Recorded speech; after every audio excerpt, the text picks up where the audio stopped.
Thank you.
So, you ready? I want to touch one thing about from our morning together. Somebody's left a question here that relates to something we touched on briefly but didn't go into great detail about. The question is, why do you recommend eyes open if default move is eyes closed? First of all, I would say, unless the default move that you're aware of in body, speech, or mind is a movement arising from compassion and love and an understanding of the insubstantial, open, expanse nature, and not coming through? Not coming through? Coming through now? David can't hear and Jenny can't hear. Now David can hear and Jenny can hear. Miracle. It's because the swamp cooler's on now, so it's a little harder to hear you. Oh, okay, thank you for explaining. So, if you get the microphone a little closer to your mouth, it will be easier for everyone to hear you. Okay. Yeah.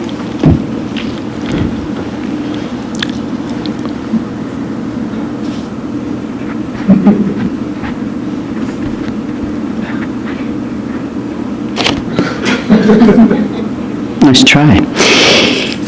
Okay, now? Good. So the question from this morning is, why do you recommend eyes open if default move is eyes closed?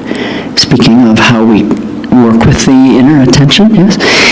And so I started to say that in general, I would say about default move, that unless the default move arising in your body, speech, or mind is arising in the form of and from, on the basis of love and compassion, it's probably arising from conditioning and habituation.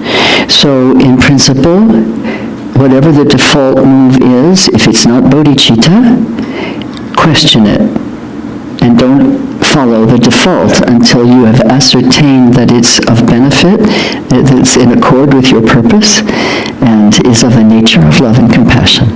Okay, so that's the first thing in general about the default, because the default is a switch that trips pretty much automatically. And we're not wanting to be automatons, we're bodhisattvas, we're exercising choice at every moment. Yeah? Okay, so then in terms of this specific kind of practice that I referred to as awareness practice, or you can call it the secret practice or the inward attention, that inward gaze, as I mentioned this morning, in general, we see better with our eyes open. In general. And that, in my own experience, is true of the inner seeing as well as the seeing that's vision dependent, eye dependent. There are some kinds of contemplations or practices, if you will, for which the closed eyes, Rinpoche says, can be quite helpful, as in what he called far seeing. For example, if you're, is it okay? For example, if you're wanting momentarily to be on another planet to see what's happening there, the closed eye practice may be more efficacious because it allows you to travel with mind without visual distraction as much. Yeah? But in general, now we're really good-hearted humans. I mean, seriously, we are very good-hearted, and that's really the common definition of a bodhisattva, a person who's got a good heart. But we are really heavily conditioned, as we spoke about this morning. And our body and our mind have habits that are mutually reinforcing. So certain body experiences produce certain mental responses, certain mental experiences produce certain body responses. This is true, for example, in sexual feelings. It's true also in response to food, you know, sleepiness and so on. And so there's relationships between the condition of the mind, the condition of the body. In general, and when my first teacher, Venerable Pema Sangsin Khandro, spoke of this, and I found it really helpful. In general, when our eyes are closed, we take that as a signal. Let's deeply relax. Oh, let's take a little snooze. And if it's not for snoozing, it's very easy with the eyes closed to go off into la-la land, to be thinking that you're having a nice experience of clear inner gaze, when in fact you're elaborating a fantasy and you're enjoying it very much, or you're frightened by it, whatever your reactions may be, but you're in the state of elaboration and in a fairly unconscious way. Have you ever been sitting on the cushion thinking, oh, okay, I'm going to meditate, whatever you mean by that, and the next thing you know, you're eating a croissant at a Paris cafe, you know? I mean, I'm speaking directly from experience here, Paris, yes. Croissant, cafe, very good. But you're elsewhere and no longer following your intention, and you're perceiving that well after you've made the journey. I mean, you're already there. You didn't even realize that you shifted gears from the inward attention to having a nice adventure. That's what I call La-La Land. And also, La-La Land can be thinking you're having a nice meditation, but you're actually thinking nice positive thoughts and enjoying that you're doing that and having a little glow experience about how, really again, this is all, I mean, I'm not accusing anybody or criticizing anybody. I'm speaking also from observing my own condition. And so you have this nice little glow about how your practice is really sweet and beneficial because you're thinking really good thoughts. Well, maybe it is beneficial, maybe it's not beneficial. I'm not going to be able to know that. But it's not what you sat down to do. It's not what you intended. You're off in La-La Land. That's what I mean. So the default reaction of sitting down and thinking, okay, I'm going to do something spiritual, we call it meditation, or we call it contemplation, or we call it practice, whatever. If the default response or reaction to that is to close your eyes, then you're doing something, but you're not doing what I invited you to do in the way that I invited you to do it, which has a purpose, which is clarity. So the eyes closed is less conducive to the kind of clarity that allows us to exercise and strengthen the recognizing capacity of mind. The eyes closed is less conducive to that in general than eyes open. So you can play with this and experiment with it and see for yourself what your experience is. And assuming you're still awake, you can observe something. Sometimes when I'm doing this kind of inward attention practice, I do close my eyes for a bit. It can be restful. But it's more that I do that between the mini sessions in which I am really wanting just to cultivate the inward attention. And then in between, I might close my eyes for a bit. One thing that people sometimes have difficulty with is a sense that the eye is straining. That to keep it open, you feel as if you're needing to kind of have a certain attention. The attention is the inward gaze, not the outward fixity of the eyes. It's really not about the eyes. What's happening is the gazing within. The inward eye is being exercised. The outer eye will adjust itself to that. I don't know who the questioner was, but I hope that addresses the question. Yeah? So in general, default.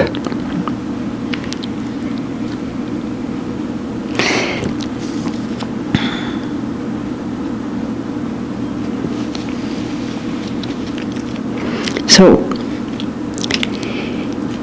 Tokme Zangpo is a consummate Dharma teacher. So he has taken us now to the height to have us look at insubstantiality, to open the door to examining what is called emptiness, or the void nature of appearances and of the mind. And then having done that and shown us how having even a glimpse, a slight understanding that the nature of mind and the nature of all reality is this open, luminous expanse that we study in those 7 points that are going to solve all our problems forever. Having brought us there into that insubstantiality which is luminous and open, now he wants us to study the 6 paramitas, the 6 perfection practices that rely on even our glimmering kind of understanding of insubstantiality, but in the world of our actual lives unfolding, body, speech, and mind engaged with world, engaged with relative reality. So it's masterful. It's like stir the pot, get us, and then lift us, and now put us back into the stew, but with the seasoning of emptiness. Okay? So all those happy turnips and what are the other things that go in the stew that we don't want to eat otherwise? Like, can't remember some of those vegetables that in the market, they just look great, and you take them home, and 2 weeks later it's still in the refrigerator. You realize you have never cooked one, you have no idea what to do with it, and they all taste slightly like turnip. Right? You know the ones I mean? Rutabaga. There, hey, that one's in the refrigerator right now. It's still waiting. So it's another week has gone by. Rutabaga, yeah. And there's another one. I can't think what the third one is. So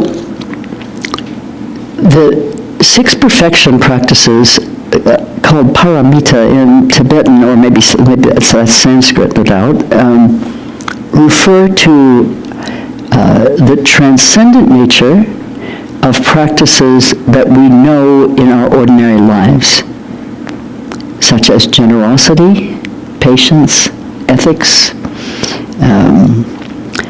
effort,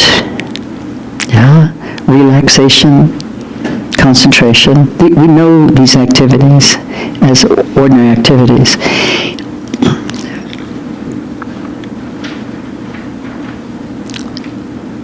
These are some of the foundation trainings on the Bodhisattva path, and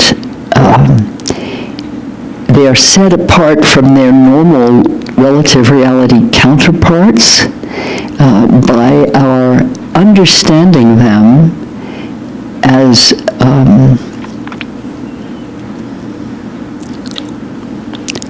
activity of body, speech, and or mind that is taken in what is called the purity of the three spheres. Pure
we are not the product of, but we are shaped by all of those experiences and all of those influences.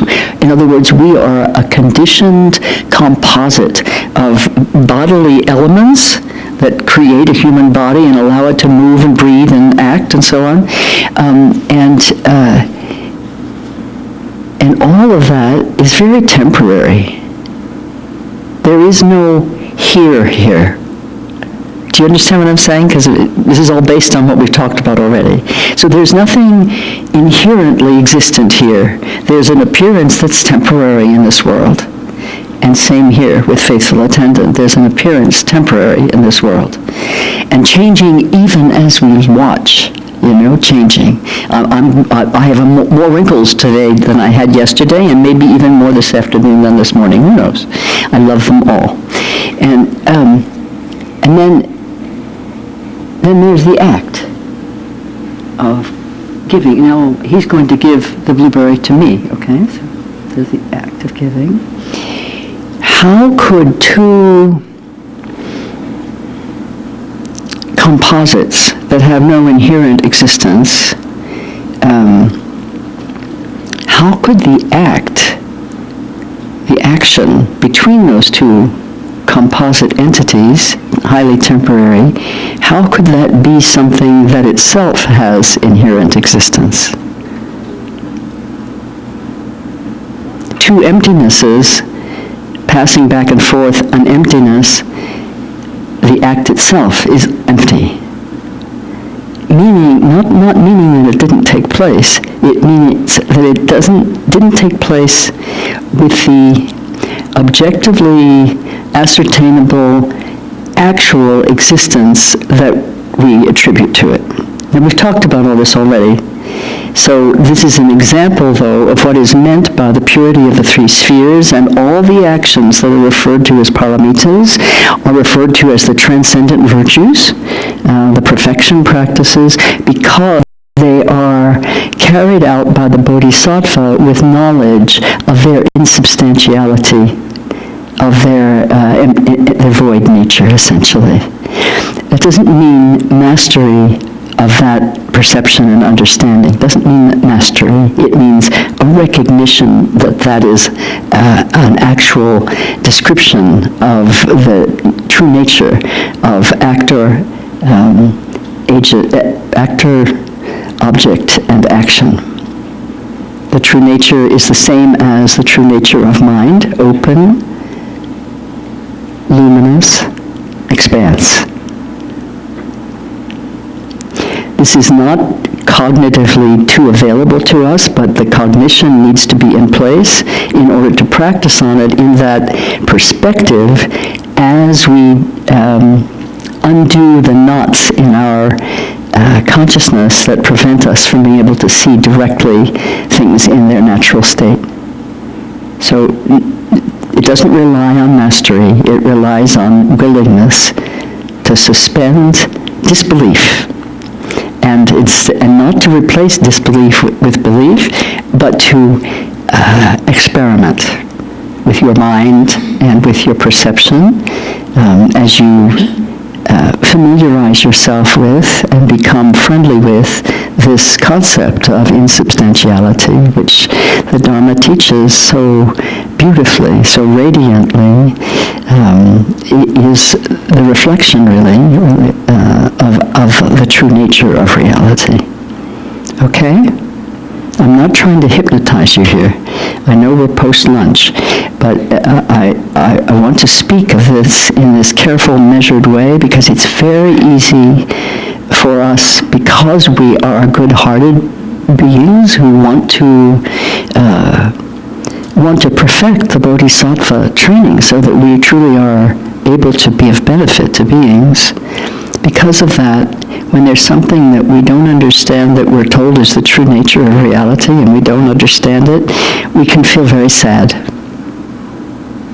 We can feel very sad, we can feel alarmed. Oh gosh, something wrong with me. Now that script most of us have a little piece of anyway. We can think, this is so beyond me, I'm going to give up. I'll go do something else with my life. And I'll think good thoughts, but I won't continue on the Bodhisattva training because clearly I'm not capable because I haven't mastered the understanding of emptiness on day 2. Okay?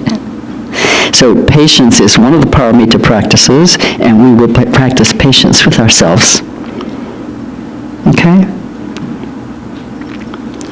Would you like a blueberry? Yes, please. Thank you. There you go. Enjoy.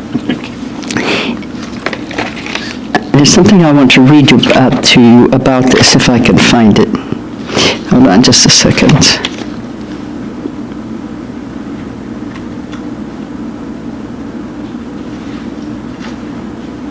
Here it is. The approach to understanding and directly experiencing emptiness is for most of us very gradual, perhaps so gradual as sometimes to bring with it discouragement or despair. fear that we might not come to realize it.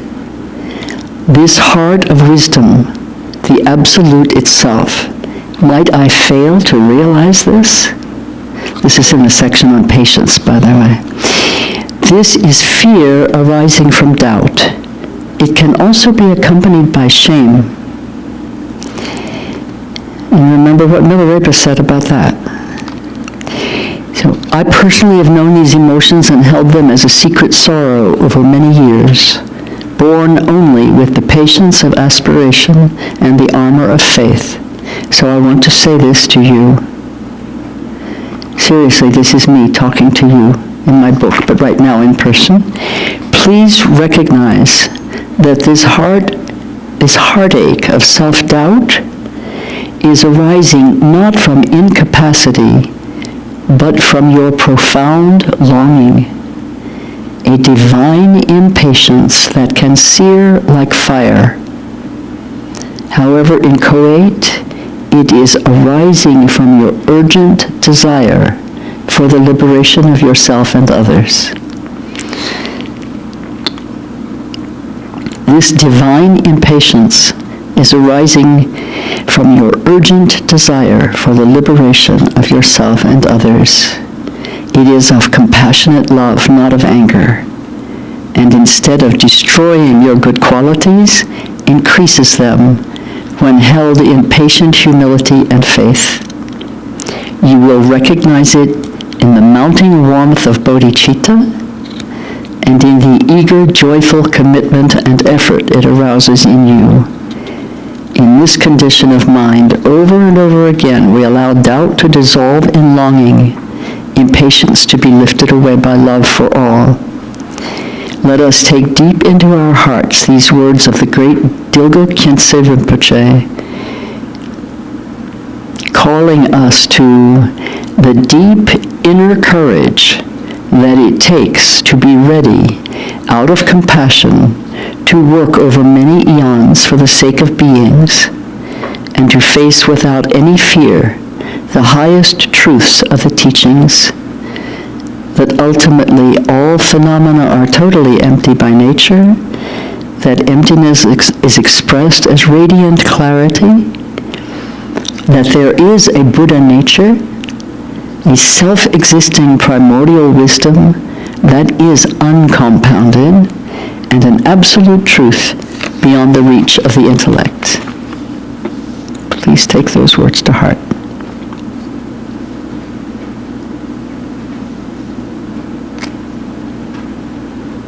Okay?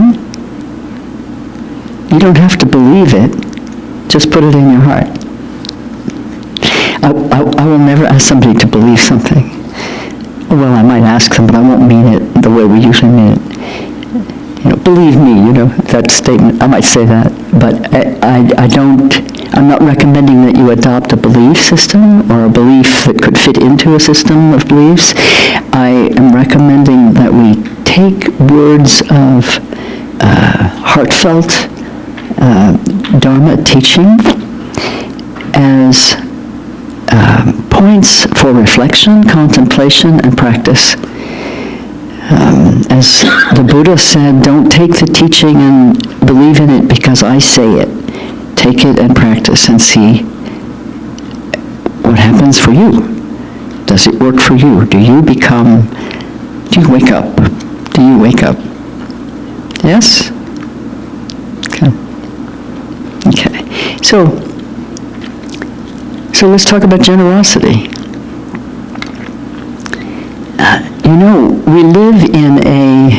We exist in a dynamic matrix of giving and receiving all the time. We're breathing in and breathing out with all of existence all the time. My favorite example in recent years is when I first learned about the dung beetle. Are you familiar with the dung beetle? He's a great lama, the dung beetle, and his teaching is so precious because so minute. He lives in a dung ball. He creates a dung ball, and he lives in a dung heap, right? And he's just a little beetle, tiny little beetle, brown beetle, sometimes black. And he creates balls out of the dung that he lives in, and he pushes those around, and he she lays, their seed is placed in the dung ball, and then that's where the little dung beetles hatch. So he's busy.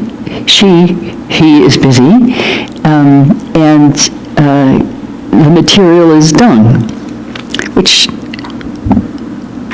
is nice and warm and malleable, easily shaped when fresh. And the dung beetle, I learned from reading an article that I came upon that had a picture of the dung beetle sitting on the dung ball and the starry skies above.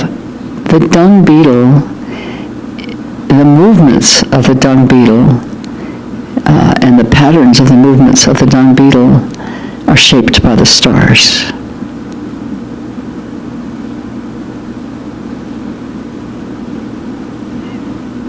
She's guided by the stars.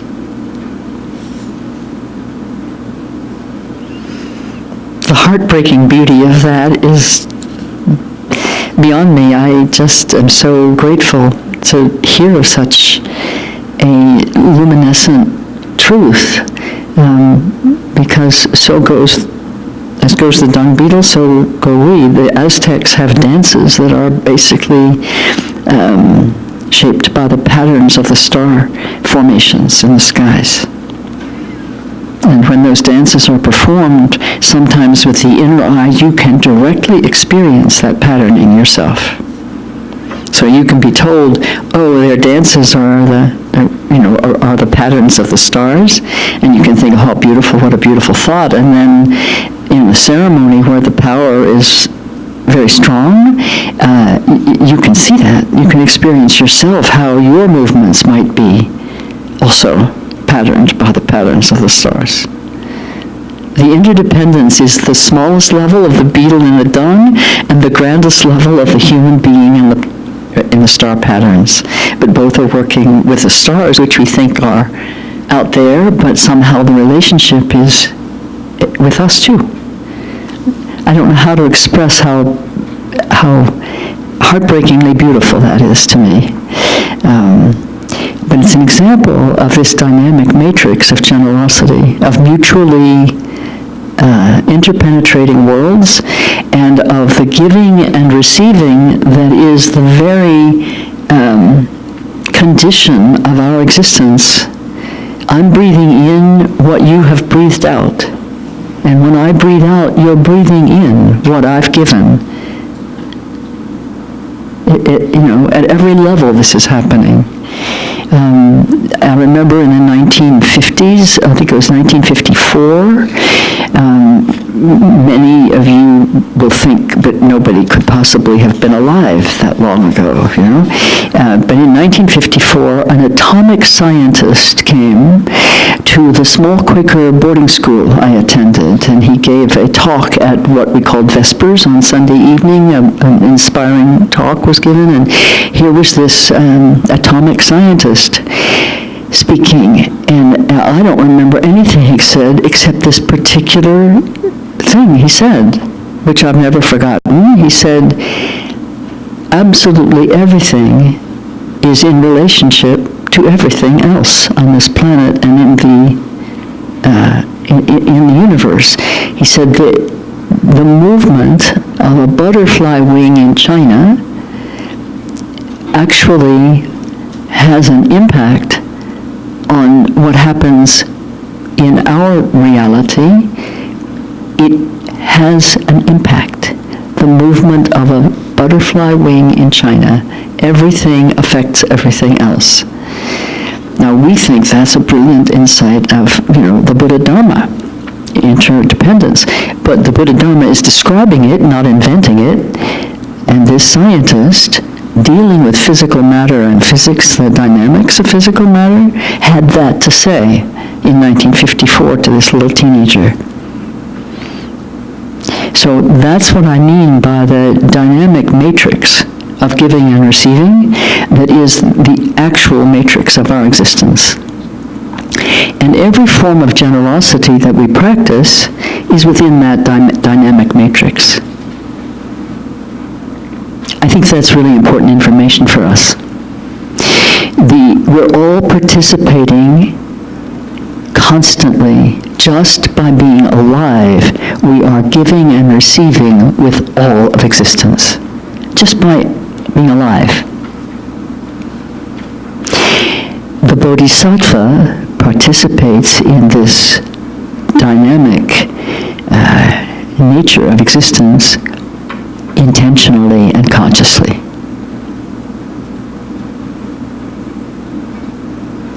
Chooses to be a part of that giving and receiving. So the Dharma talks about specifically three different kinds of generosity. The first is material generosity, like giving a blueberry. Yeah, and that's considered the first level of generosity because it's for most of us the easiest to practice. It's part of our lives that are materially expressed, and it's relatively easier than giving an organ, for example, to somebody in need of it. It's easier to give a blueberry for sure, and then. The giving may not be material in effect. I mean, the purpose of it may not be material, but the actual giving of something material is pretty accessible to most of us.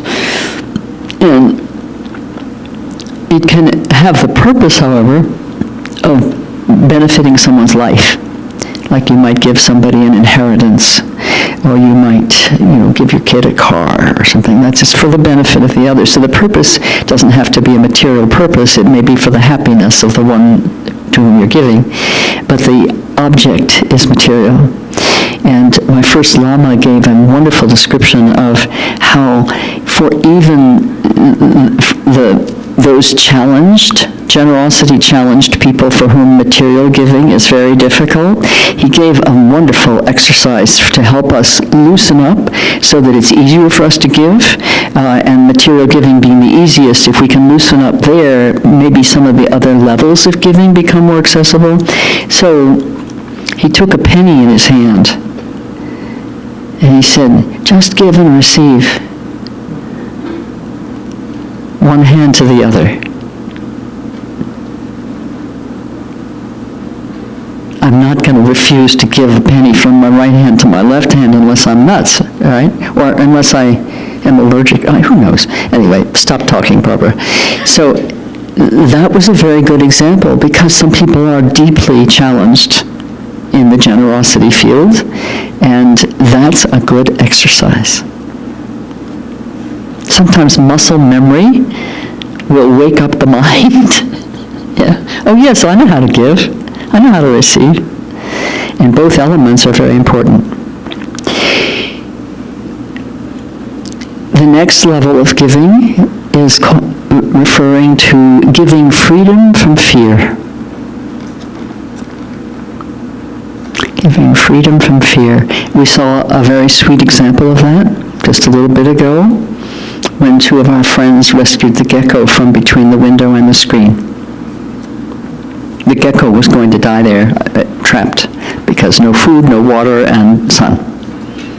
Right? So the sense of panic when you're entrapped is quite engulfing. So however the gecko may have looked, he just may have looked gecko-y, but there is something going on that's eventually, when realizing entrapment and inability to escape, there's panic, there's fear. So he was rescued. The little gecko was rescued. They gave freedom from fear. Yeah. Now Jenny will like that because she's concerned also about the insects. So the example often given in the Dharma is rescuing the bug from the water puddle. Yeah? But it can also be not material. It can be words of consolation and solace. It can be something as simple as, I understand. When somebody is caught in fear or despair, and despair is a form of fear. I understand. Or that wonderful phrase that we use without having a clue why we're saying it, that's not based in anything other than love and compassion. It's not based in predictive power. It's based simply in caring. It's going to be okay. It's going to be okay. And it's just amazing what happens. I've never measured it. I'm not somebody who has that kind of equipment or knowledge, but you can feel when you seek to reassure somebody who's frightened, and it could be a child, an adult, an old person, somebody facing death, somebody facing danger, when you reassure them with, it's going to be okay, everything's all right, you're okay, and the relaxation in the mind and body of that person, the emotions, it is really quite palpable sometimes. You can really feel it. And so that's the giving freedom from fear also has a much deeper impact in that in fear we're reacting against, we're clenched. And so even what can be for our benefit is hard for us to receive because we're clenched tight in fear. Yeah? So giving freedom from fear and rescuing somebody in the mind, even if you can't rescue them in the body, giving freedom from fear in that way is a beautiful gift. And it's actually a pretty good pointer to, again, the emptiness, because you may not have any method of actually helping that person in the material realm. You know, it may be a person who's dying on a gurney and you're a medic, and you know the person's not going to make it to the hospital, but you say, you're okay, everything's going to be all right. And that's true, ultimately, it's true. Everything is ultimately okay. Life and death happen, they're inevitable.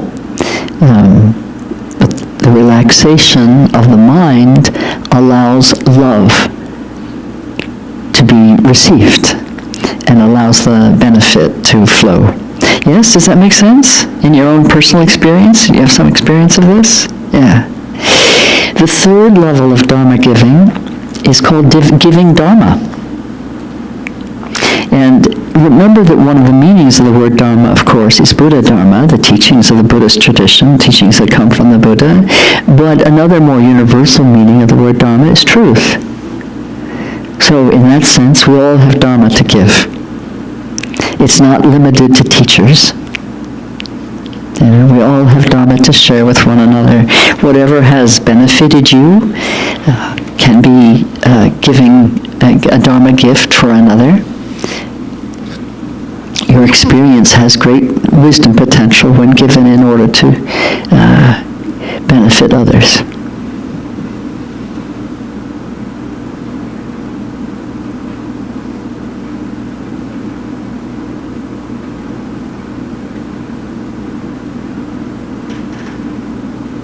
Think for a moment of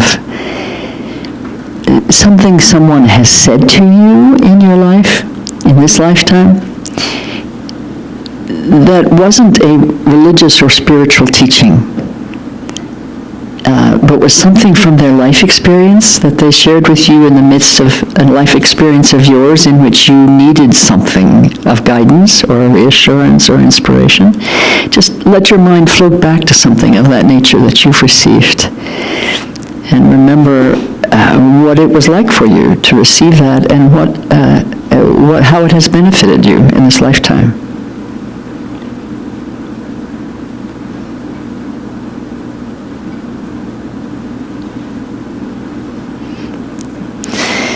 So if you've received benefit in that way, in this lifetime, or any, you've received Dharma. And the person, or the being, it doesn't have to be a human being, who's given that to you, has given Dharma, given truth to replace falsehood and confusion. Yes?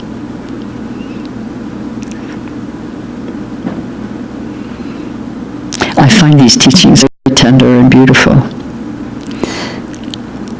They show us how our lives, as we are living them here in ordinary reality, are deeply imbued with the truth of Dharma, the truth that we come to the temple to receive, it's already in us. We're awakened, we're quickened by the teachings. It's not, the information in most cases is not brand new. The reason we respond to it is that we resonate to it. Yeah, it's already in the system. Yes? Don't you think that's magnificent? Okay.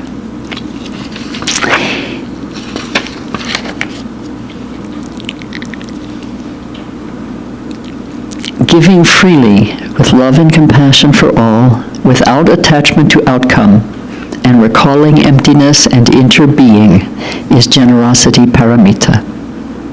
Interbeing means interdependence. That's a phrase from Thich Nhat Hanh. Do you know that he has returned to Vietnam and in order to have his life end there? Yeah. I saw a photograph of him in a wheelchair being wheeled by his attendants, and he was all, you know how erect he was, so erect and clear, the clarity of his form in space has been so beautiful, and he was all hunched over, as many of us will be at some point. He was hunched over, he couldn't hold, I think he had suffered a very serious stroke, and so he was in the wheelchair, and he was back in his monastery after this lifetime spent inspiring us and teaching us how to be a spiritual warrior for peace. This great man is so reduced now in form, but he was never limited by that form. Let us be like that. He's a great Bodhisattva. Great, great Bodhisattva.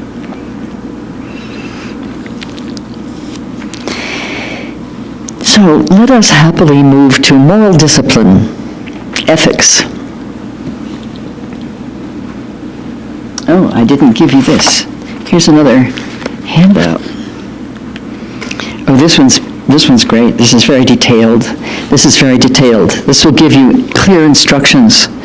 Have some of you felt that maybe that the discussion's been very abstract? This says do and don't. Very clear. Clearly demarcated, this yes, that no. It's all very handy. So hold on to this. You might even want to frame it.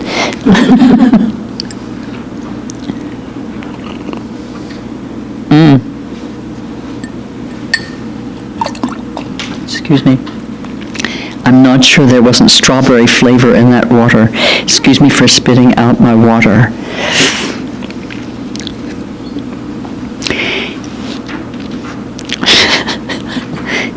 I'm allergic to strawberries. It had a taste in it, so, okay. So, moral discipline. You see that nice list?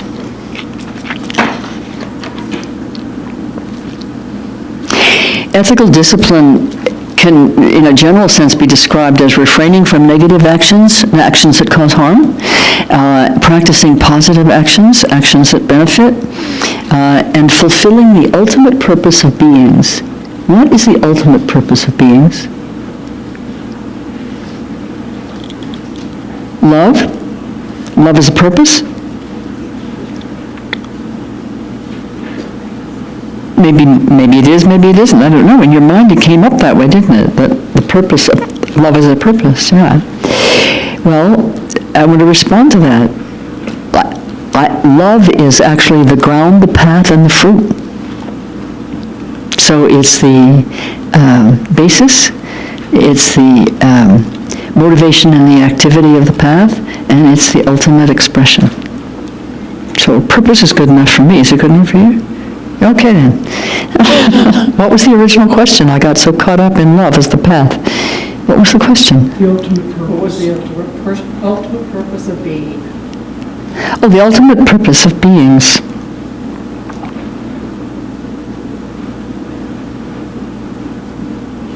Are we satisfied by the first offering? Love?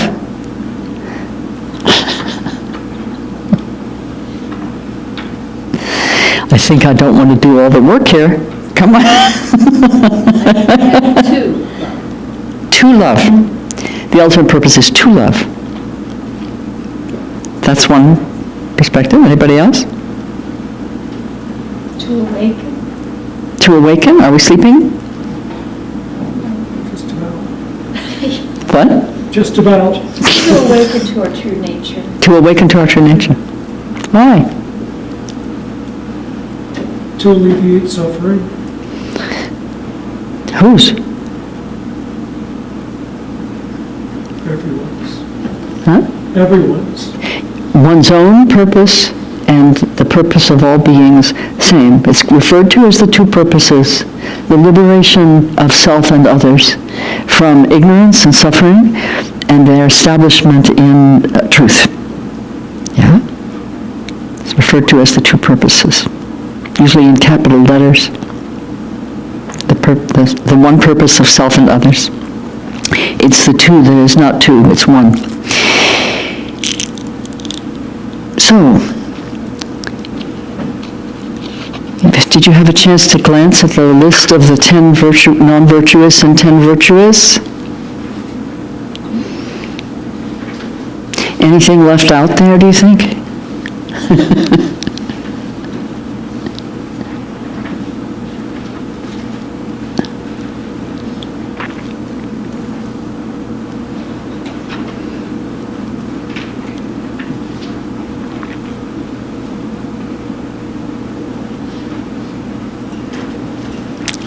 Do you have questions about any of them? Based on experience, or thank you so much, or anticipation, or memory, or what does that actually mean in action? Since this is being displayed in considerable detail, we can work with it, sitting here together. If there are any questions, let's touch them.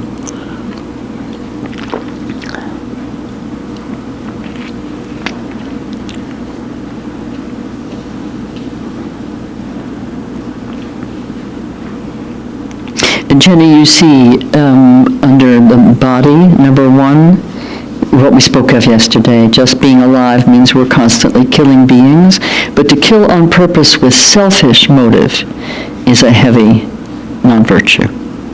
Yeah.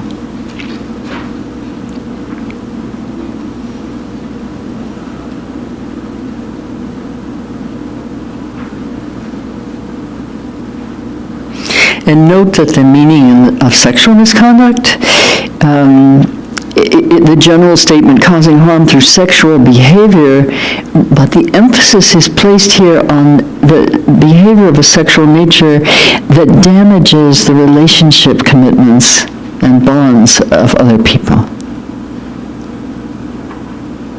So it's not just that certain acts are positive or negative. It's what's the motivation, what's the effect. And the implication there is really a distinction between love and lust, or even love and infatuation. Because when you're looking at the welfare of others, that's actually a concern of love, not the acquisitive love, or the grasping love, or the possessive love, or the love that arises in order to satisfy one's own needs only, but love that is actually looking out for all. Looking out for all.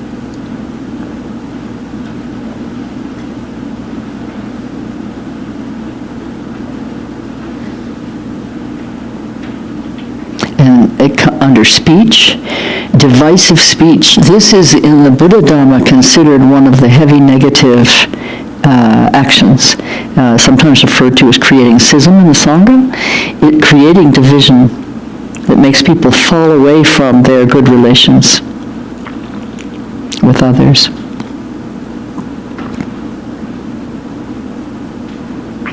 And in the Sangha, the community of students and practitioners and disciples that are relating to teachings and have devotion with a teacher, creating schism is like cutting the cord of a mala, cutting the cord of your rosary.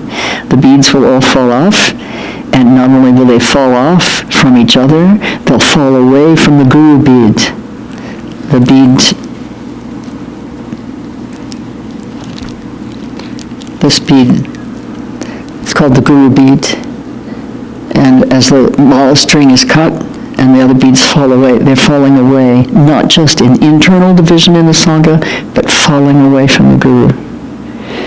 And that is a very heavy negative action, because then you've created a situation in which your companions on the path are losing their direct connection with the one on whom they're most relying for transmission and understanding of the Dharma. Yeah. Isn't it sad to think of that? It's very sad to think about that. The schism in the Sangha, discord in the Sangha, disharmony in the Sangha, in the community of disciples and practitioners and students, also has an impact on the life force of the teacher. Yeah. Not a good impact on the life force of the teacher. Our commonality, our shared purpose, and our enthusiastic devotion to the shared purpose and to the Dharma and to the teacher, in other words, our one mind is really a precious gift to give to the teacher. That we practice together, that we study together, that we share stories of Dharma, that we share our enthusiasm together, and that we help one another on the path. It's a great gift to the whole Sangha, and it's a great support for our teachers. It makes me happy just to think of it, because it's a simple thing for us to get along if we sort of give up our attachment to self. Then we're actually thinking of each other more than self, and then we get along quite easily, and then the teacher stays longer with us and helps us more. That's very beautiful. That's a dynamic matrix in and of itself, the Sangha. I'm just sort of glancing down the page here and coming upon ones that I have comments about, but if you have questions like, what does this mean in practice? What does this actually mean for my behavior? That's the kind of question might be really helpful to raise for us.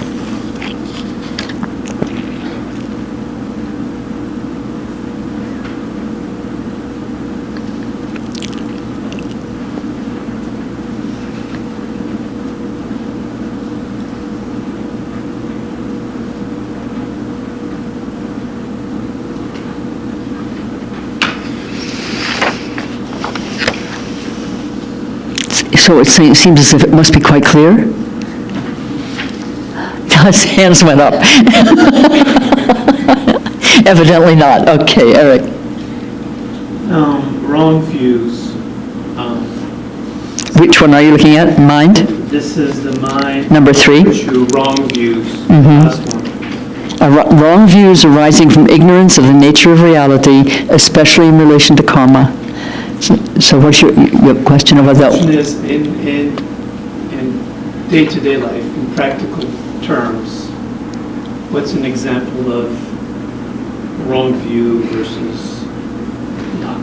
Okay, so we've been talking about the empty nature of reality, the empty nature of appearances, and the two extremes of error in that are nihilism and eternalism, which I explained really badly this morning, and I can read you the more precise explanation if you want it, or you can wait till March 9th when the book is published. But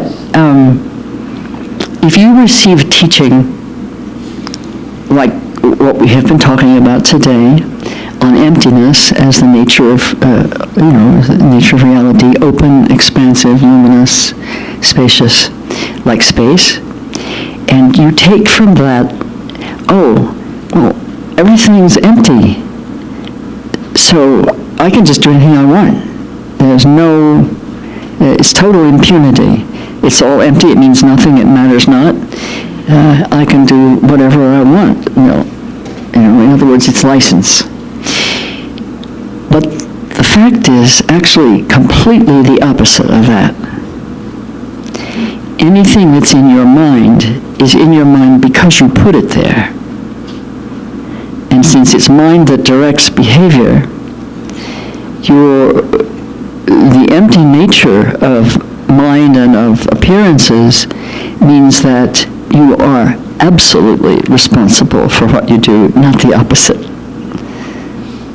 So the highest ethics is emptiness. The highest ethics, because it's ultimate responsibility, ultimate responsibility. Yeah? So I love that question, because that's an easy one for people to misunderstand, and that's one of the reasons that the teachings on emptiness are not given indiscriminately. I mean, we're here in a temple, we all have a purpose, a shared purpose in being here. There's some basis already, you have some basis of mind, good heart, and mind, even if not a strong, basis in Dharma practice, you are suitable vessels to hear about emptiness. Or probably I wouldn't have spoken in the depth that I have about that. We have to be careful. We don't want to cause harm with Dharma teachings. So it's very important to have a question like this that really pinpoints the relationship between ethics and responsibility in the empty nature of appearances. Because everything is interdependent. There's nothing that exists on its own in relative reality. And because of the nature of emptiness is dynamic, if there's a cause, there will be a result. So, and we talked about that yesterday. We talked about karma. So we need to take intimate and ultimate responsibility for our minds, because everything that arises in the mind, if it's not, if it's engaged in any way, will come to a result. It's a karmic seed that will eventuate when conditions are conducive for that. So we need to be impeccable. As bodhisattvas, we're responsible for the well-being of all. We need to be impeccable. And impeccability means impeccability first in the mind. Now that's a very stringent and very high practice to say mental impeccability. Ultimately, though, we will have that. We learn that in stages and gradually, and these are the trainings that teach us. And nobody is saying that you're causing harm by, having a thought of anger in some dramatic way, but every anger thought interacts with every other anger thought that has been thought by you or others, and there is common karma, not just individual karma, as I mentioned before. That's a teaching that Rinpoche gives very thoroughly. And so if we don't engage the anger thought in our mind, that's one less anger thought in the common anger pot. Yes? We need to be impeccable that way. Take responsibility for ours instead of saying, why don't these, why doesn't everybody else stop being angry? Let's look first here. Appearances are one's own mind. Is that helpful? Yeah? David? Yeah, so I'm a little bit like you when it comes to karma, like, you need to show me. You know what I mean? Like you said yesterday, something along those lines. It's always been something I've both believed in and struggled with. Wait, karma? Yeah, that makes sense. And ultimately, all of this is like wrong view. Because if we really have the right view... All of what? All of these the non-virtuous are a reflection of ultimately not believing in karma. Is that true? If you take out the word believing, maybe. Believing's not the right word, but your action is because you don't accept. How about accept? You could accept the fact, but not act in accord with it. Right. So it has to do with choice. It doesn't have to do with belief. Belief, it has to do with behavior. Yeah, it has to do with what choices you make. Yeah. Karma is not a spiritual law. Right. It's a natural law.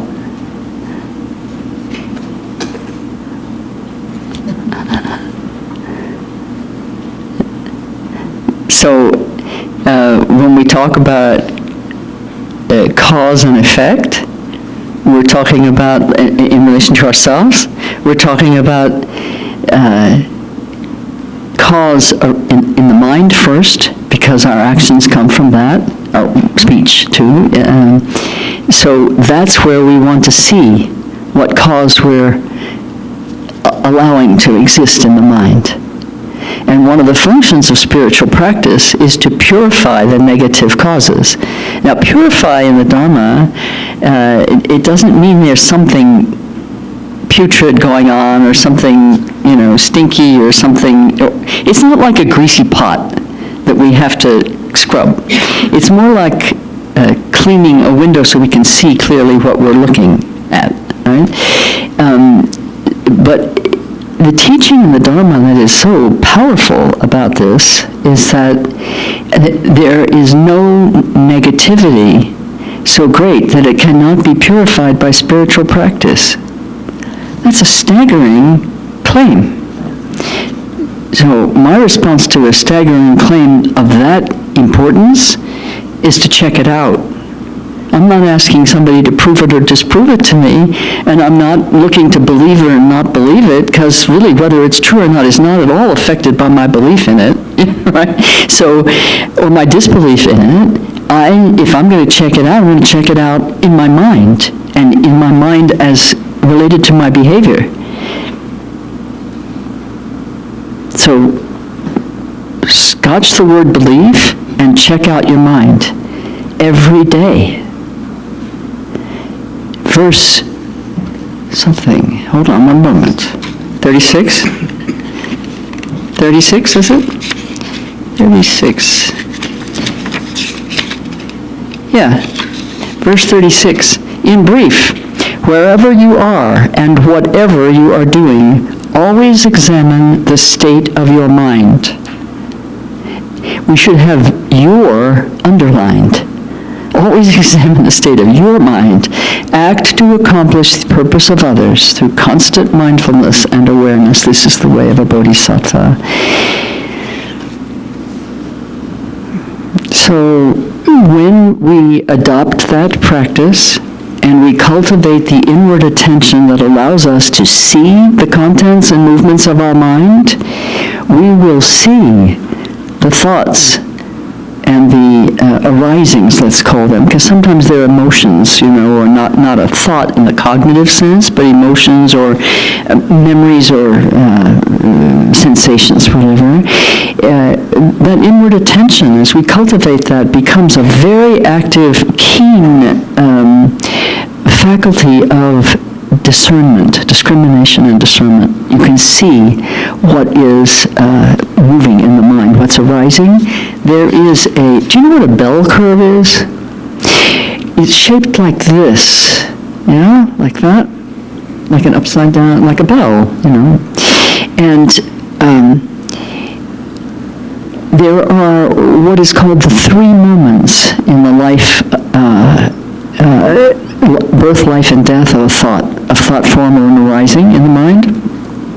Inception, where you're on the flat part of the curve and the rise just begins up into the shape of the bell. At this moment, there's the tendency to think or form a thought, or the actual beginnings of a thought forming in the mind, or an impulse to think a certain kind of thought. And then the more your mind is refined by this kind of inward work, the more you're able to see not just, I can see an anger thought beginning to form, but more you can actually feel or sense in the mind a little push in the mind. And it's like, how when you're about to burp, and don't you find these elevated teachings inspiring? When you're about to burp, you can feel it here first, right? And it's like a little pressure that builds and eventually it gets here and a burp is expressed. Well, there's something like that can be experienced in the mind when a thought is wanting to come up. And so just at that, as the level begins to rise like that, a thought is about to be forming. So this is inception. And then it goes up like this, the thought is forming. I'm using thought in a general way to mean a mental arising in your mind, a movement in your mind. And up here, that is a fully formed thought or mental arising, abiding for a moment at the peak of the bell curve. And then it comes down off the hump and gradually tapers off. And at this point, you can see it's dissipated. Yeah, so these are the three moments. And as it has to do with negativity, with harmful thoughts, harmful arisings, the best moment is right here. And the way to work with it, right there, inward attention, see it, do nothing. It's completely insubstantial. It requires your engagement in order to be born. Yeah? If you do nothing with it, it will cease to exist.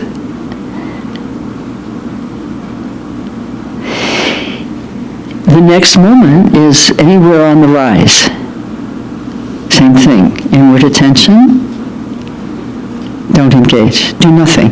This is why Rinpoche says the hardest thing that you will ever do as a spiritual practitioner is do nothing. It's very challenging because it's so precise, but the precision of it is its power. So, and the intention. So then it dissipates on the upward slope, and then up here it's full blown. Now, if it's anger, or rabid attraction, or dense ignorance, and it's already up here, that's a very hard moment in which to allow it to dissipate. Very difficult. You're in it. You're really in it, and you're elaborating fantasies, and you have imaginary responses and reactions, and you think, well, what if we should have said such and such, or I can still do that. It's like the whole thing is really taken off. It's a little mini drama in your mind, and then it's hard. However, this is also the moment of greatest power for seeing the emptiness nature of that mental arising. So with that inward attention again, right at the moment when you're in full-blown rage, imagine in the moment of full-blown rage, suddenly realize, I'm just having a fit here. I'm just would like to be out of control. That's how enraged I am. I'd like to release all responsibility and just go for it. And imagine in that moment you hear Rinpoche saying, look within. Look directly at that arising. And don't flinch first. Don't even blink first. Just look directly at that anger arising. And in that moment, what you will see is the utter, absolute clarity of mind's nature. So this moment when you just want to go for broke, out of control with your rage, is the moment when, just like that, you may see directly the actual nature of mind. Other such moments exist also. The moment of sexual orgasm is one, very difficult to not proceed, very difficult to say, I'm going to look instead at the nature of my mind. And also sneezing. I've been told sneezing. I've tried to practice in these ways. It's very challenging, but with a foundation gradually built of gathering the attention for the inward awareness of the mind's contents and movement, with a good basis, you can do this. And the way that I have found most powerful, most direct, it has to do with anger. It's really to look eyeball to eyeball with that mental arising, and don't blink.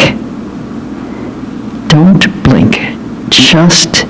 And it's good retreat practice when other life circumstances are not intruding, and you become like an eagle.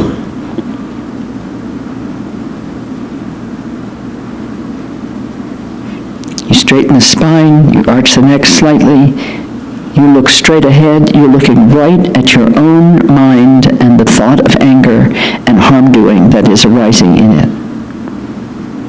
And you don't move until it's gone, until it just dissipates, and it will, because you're not engaging. Doesn't that sound like fun? It's powerful. It is really powerful. That's powerful practice. But we don't mostly have the basis for that yet. We don't have a good seat yet, as we say. So it's not easy, but it becomes easier as you do it. So start with, Rinpoche loves to say, I don't know that he loves it, why am I saying that? Rinpoche often says that you start with kindling in your fire. You don't have a little bit of a spark and then immediately throw a log on it. That will extinguish the fire. Instead, you put some tinder in and some kindling. So you start where it's easier, and then you've got a basis for practice for when it's harder. So a little tiny irritation thought, like, geez, that person was boring. I mean, there's no very low stakes about thinking somebody's boring, but it's a negative thought. So that would be a place to start practicing. It's very simple, no high stakes. Yeah? Doesn't that sound interesting, to engage in that way? It is interesting. Your mind is, you're interested in yourself. Right? Positively or negatively. So this gives you your natural interest in yourself and your own processes, undertaken for the benefit of all in a conscious intention to become very clear about your relationship with your own mind, so that you are increasingly fully equipped to choose what seeds of karma you choose to cultivate in your mind, in your consciousness. Cultivate only the good seed, and increasingly you will be able to discern the seed that is not the good seed. So purpose, in fact, makes clear. When the purpose is clear, what impedes it becomes quite easy to see. And, that's true in entrepreneurship as for spiritual practice. Right? When the purpose is very clear, you know what you want to accomplish, what is in the way is in the way. And you get it out of the way because your purpose is so clear.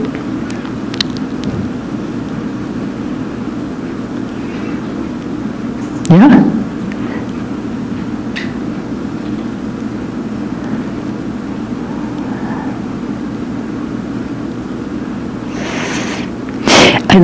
Yes, go ahead.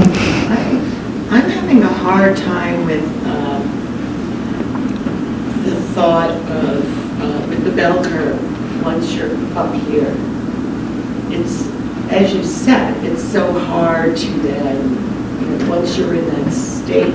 Whichever state it is, once you're in that state, it's harder to think about cultivating the good seed, or the good, and then going back down again. Once you're in such anger, it almost seems impossible to get at it unless you verbalize it to the person you're with. Well, anger, as you know, because you just gave a really good description, right? So anger, it's looking for a target. That's right. Right. That's a very helpful thing to know, because you actually, even just as a good-hearted person, you don't really want to go out and commit mass murder. Not even of the other political party, or the people who are causing harm to many people. You really don't have any desire to do that whatsoever. So you have the ability to perceive the anger apart from, not apart from entirely, but without confounding it with its trajectory, its intended trajectory. So that, you see, you already have a leg up on the problem right there. Right? Does that give you enough to work with? Yeah. She's a quick study, isn't she? But the point is well taken, that really when you're in the midst of it, whatever the negative arising is, when you're in the midst of it, you feel really caught. What sees that? Your mind. Yeah, and in the instant that you see that you're caught, you're not caught. Right. Instant liberation is this clarity of inward attention. Instant liberation.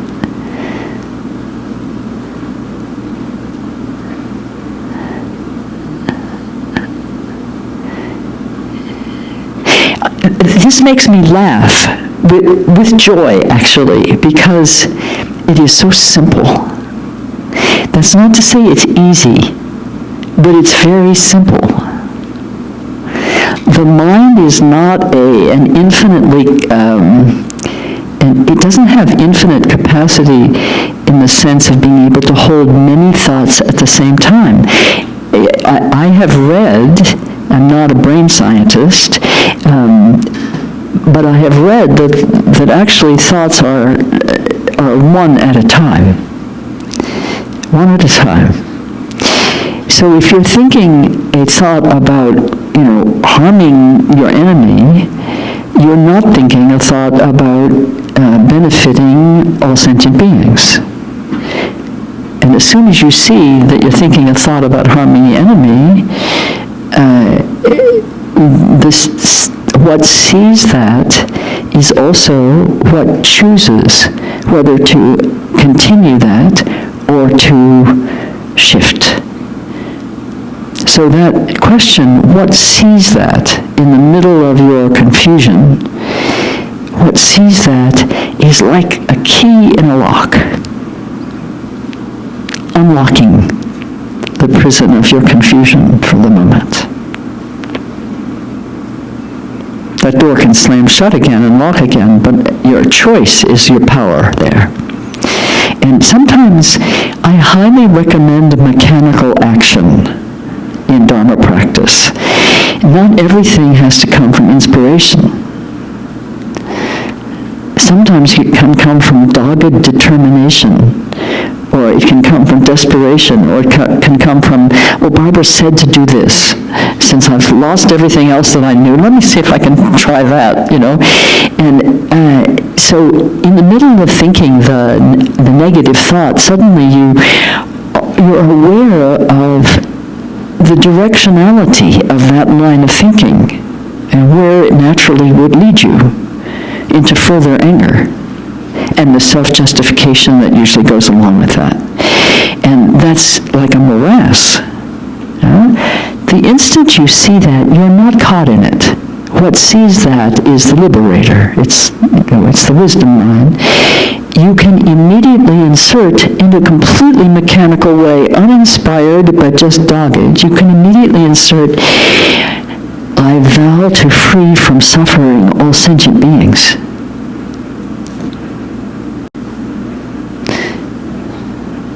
And then you may notice that there's a difference in the quality of those two forms of thinking, and you may be covered with shame that you got caught in the first one, and thrilled beyond belief that you remembered to think the second. And just lean in that direction. So this is what I call my mechanical action. Sometimes if you've got a sluice and the water's heading down the sluice, sometimes you don't try to say, water, go in the other direction. Come on, water, you can do it. Go down the other channel. Instead, you close the sluice gate. You close the default channel. You put something in the way of it, stops the water from going down, the water goes down the other channel. That's what's called a mechanical action. We can do that with our minds. And it requires discernment. You have to be able to see what's going on in your mind. So we cultivate the inward attention. That's why that's an ongoing, constant practice. So we can see the nature, the condition of the mind as verse 36. instructs us.